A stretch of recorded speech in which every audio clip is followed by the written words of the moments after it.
RB दयावान संस्थेच्या आमरण उपोषणाची दखल महानगरपालिका आयुक्तांनी घेतली आहे.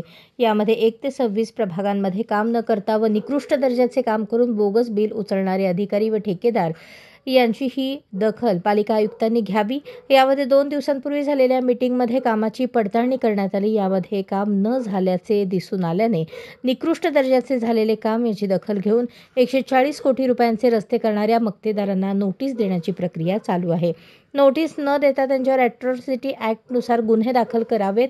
त्याच पद्धतीने प्रभाग 1 ते 26 मधील आणखी 30 ते 35 ठेकेदार असून त्यांना पाठीशी घालणारे वरिष्ठ अधिकारी यांची चौकशी करून संबंधितांवर गुन्हे दाखल करण्यात यावेत, अशी मागणी आरबी दयावान संघटनेच्या वतीने सामाजिक कार्यकर्ते विश्वभूषण कांबळे यांनी केली आहे.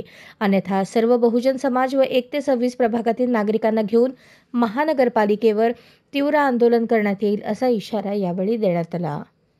अशाच नवनवीन अपडेटसाठी जनता राज्य न्यूज चॅनलला सबस्क्राईब करा, लाईक करा आणि शेअर करायला विसरू नका.